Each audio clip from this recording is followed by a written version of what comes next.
Everyone to the second episode of the Limitless Podcast.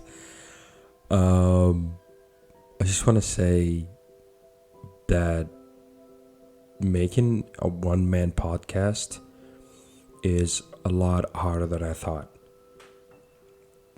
It is mega awkward when telling a story to a camera and literally talking to yourself. I thought it was okay at first, like it's pretty easy, but it's a lot harder than I thought. It's a lot harder than I thought, but it's definitely a challenge. It is definitely a challenge. But everything that I have done in the past 5 years has been out of my comfort zone, and this is definitely one of those things. And especially what I'm going to talk about today. Today is the second episode of the Limitless Podcast.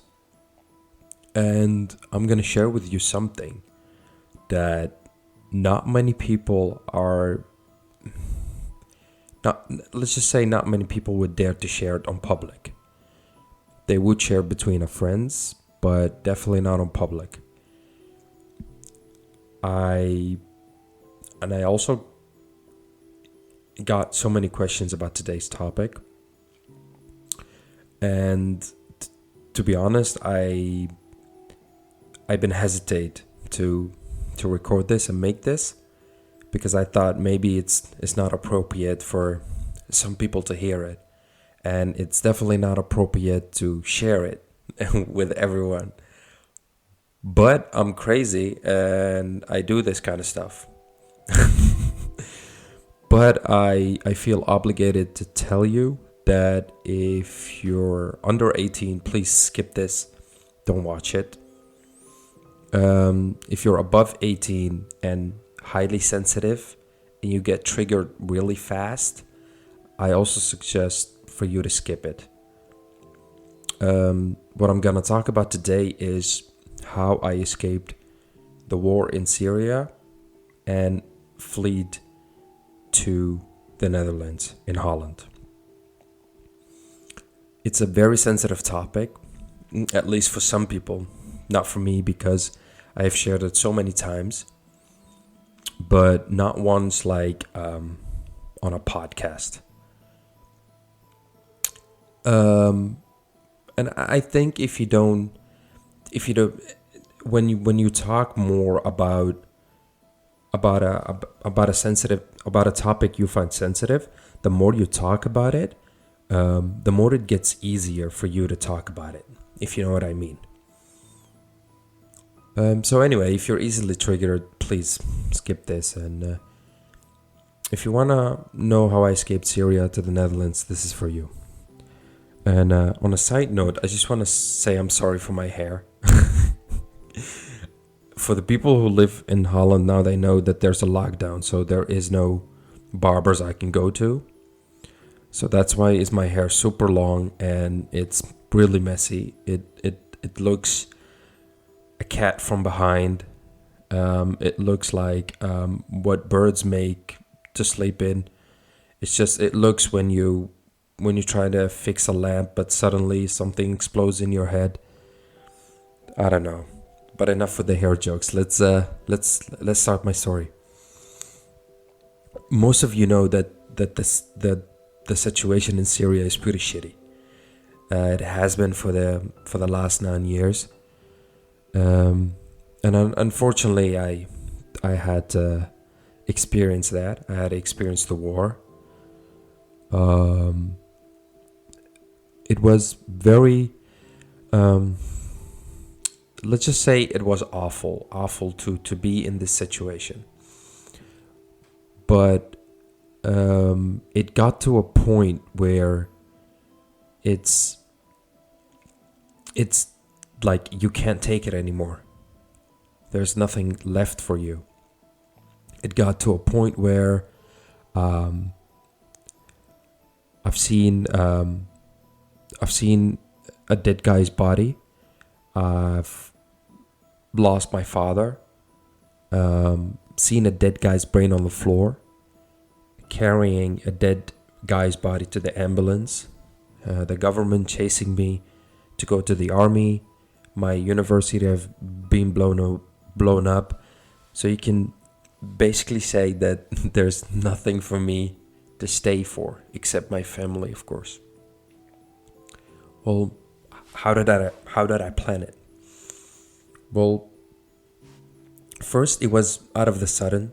Like it was like in 2 weeks I had to plan everything and leave. It was not something that I planned for like a month or 2 months to prepare for. No, it was like, okay, now it's too dangerous for me to stay. We have to leave now. So in 2 weeks I had to plan the whole thing. Well, how did I plan it? That's the important question. Well, first, I never done this before, so it's not like I am fleeing every day or I have experience in it. That was actually my first time, and I just turned 19 years old. So I don't have like a lot of experience in that field. First thing I did was asking people who've already done it, how did they do it? Maybe they can give me some tips, something. Of course, you don't get all the details, but you kind of get like the do's and don't, which is very helpful. And I'm gonna tell you later why it was helpful. So in those 2 weeks, I packed everything and I planned it, and it was time to say goodbye. Goodbye to my family, which is by far was the most difficult thing I have ever had to do. I remember like my mom walking me to the taxi outside and the whole family behind her, and me looking at the taxi and reaching out to grab the door of the taxi, and then I turned around and I looked at my mother and I said I couldn't even say the word goodbye because I didn't want to, but I had to. So saying that word was honestly the most difficult thing.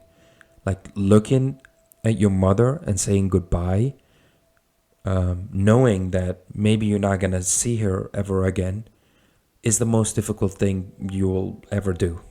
I promise you. Because she didn't know if she's ever gonna see me again, and I didn't know if I am ever gonna see her again. You can easily see how we both trying to fight back the tears from dropping, because we were both very emotional, but we didn't show it. She didn't cry, I didn't cry, because I didn't wanna. She didn't want to show me that she was weak, because she wanted us to be strong, and I didn't want to let her know that I was weak and that I was scared. I was scared. I was very, very, very scared, but I didn't want to show her that because I want her to trust her son, who's just 19 years old, that he can do it. So we said the words goodbye, and I went to the airport. I just want to say a little, like a tip, I don't know, just a little advice to you. You can take it or you can't take it, whatever.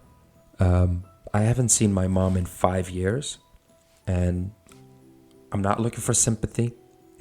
I'm not looking for a sympathy, but I just want you to know that if you have your own mother with you, please be nice to her.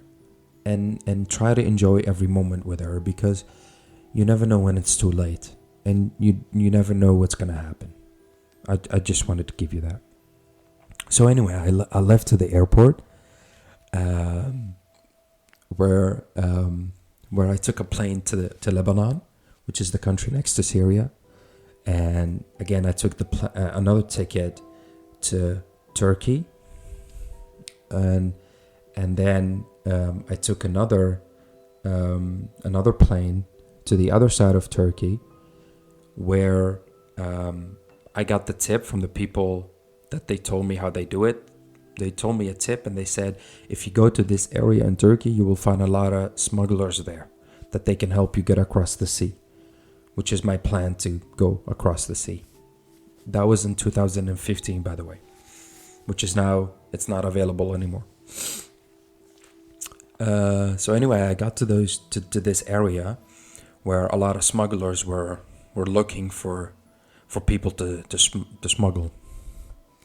And I started talking to some smugglers and trying to find the least bad one. Like, I don't want to say honest because none of them are telling the truth, but like the least bad one. Like the least bad one who's not gonna rob me. Eventually they all gonna rob you, but I was looking for the least bad one. And they basically tell you this by how their body moves, how their body is talking to you. Is he trying to convince you to come with him? Is he loud? Is he calm? You know, those kind of things. When you focus on it, they really tell you if someone is confident or not. Like if he's trying too hard to convince you to go with him, that means he's gonna rob you and he's not honest. So anyway, after 2 hours of talking to someone, I finally said, okay, let's do it. He said, okay, I want you to wait until it's 4 a.m. At night and wait for me at this area and I'll come pick you up. So anyway, I waited until 4 a.m. and I waited in this area where he said, I'm gonna pick you up. He came in this mini black bus who has no windows, like it's all covered, and he picked me up and he went to the how do you call that, like with the sea. Anyway, like it was not a beach but something like that. And there I saw a lot, like around 50, maybe 60, 70 people. And there I saw a boat who's made of rubber, which is like, huh? How is this gonna fit? Like it only fits 20 people and there's freaking 70 people there. So anyway, he said, okay, I need to get your money. So he made everyone pay. And he told us to get in the boat. And he said, okay, good luck. I was like, wait, but you said you're gonna drive the boat. He said, no, I'm not. So good luck and call me if you get there. I was like, what? Excuse me? First of all, you said you were gonna drive the boat and you didn't drive it, so you lied. Second of all, if we get there, so there is a possibility that we're gonna die. That's like the worst something you say to someone who's about to go on this dangerous trip. Yeah, call me if you get there. Bro, like you could have used when you get there. Like it's such a big difference. Anyway, we didn't have any choice, so we just went there. Somebody dropped the boat and it was going well. We were going in the sea. It was dark, so you couldn't see anything. So we were just going straight. And everything was going great until out of the sudden, and suddenly we couldn't hear the engine anymore. This is pretty scary because you're in the middle of the sea, in the middle of nowhere. You can't see anything, and the only thing that can drives you to the land has stopped.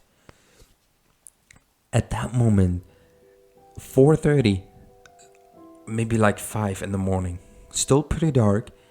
It was October, so it was freaking cold, and everyone started crying. Everyone just started crying and yelling. At that moment, I became very religious. I looked at the sky and I said, I literally had a conversation with God himself.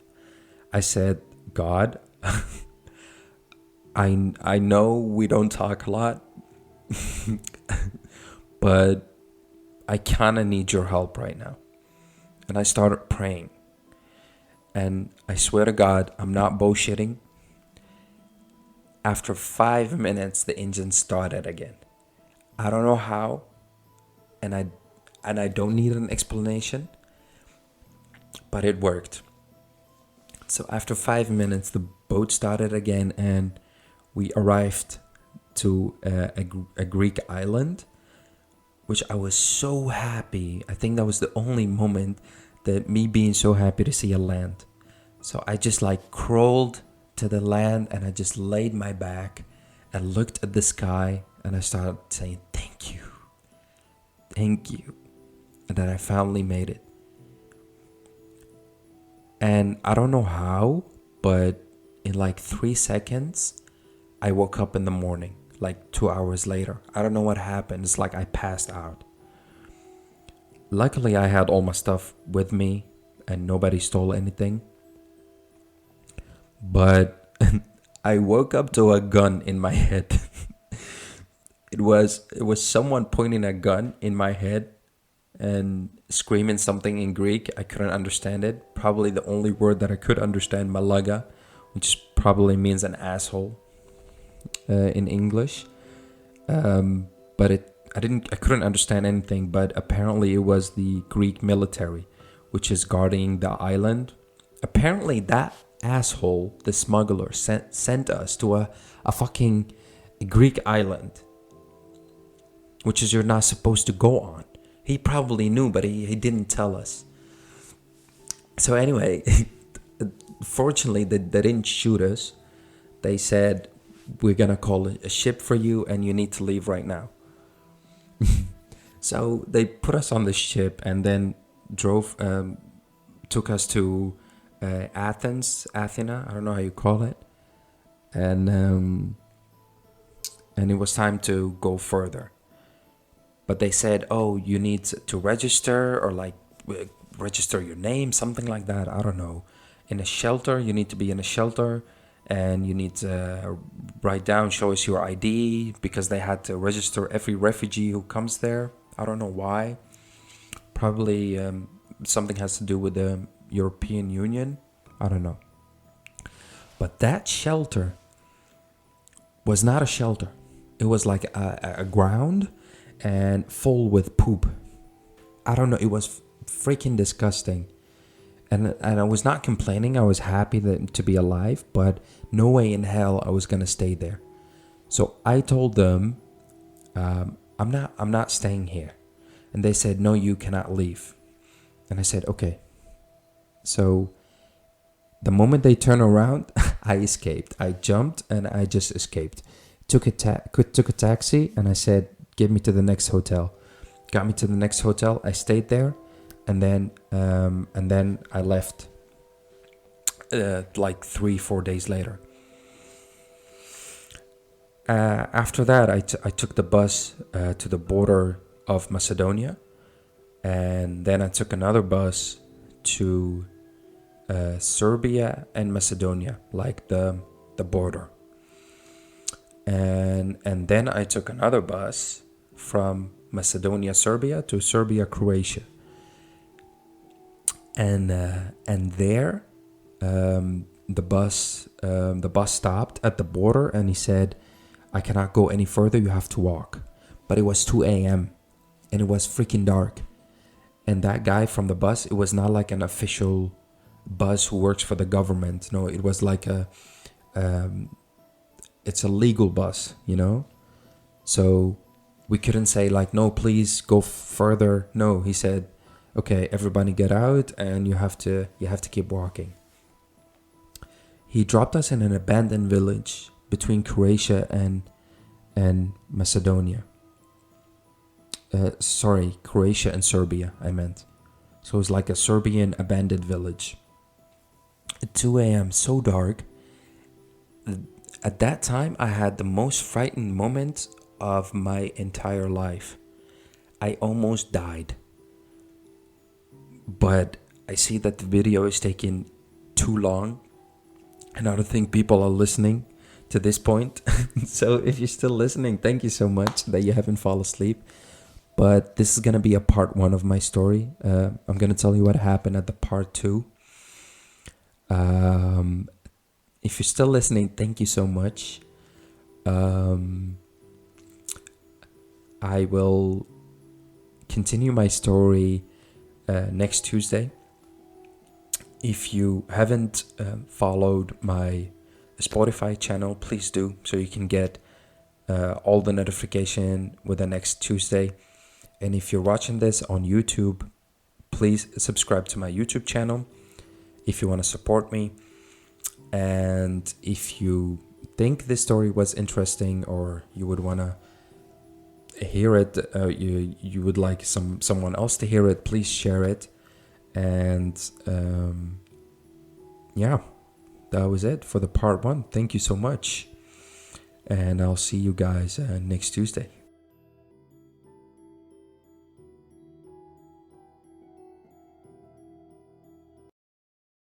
Neighborhood on the scene, neighborhood on the strip, neighborhood be the name, neighborhood no crib, neighborhood that's me.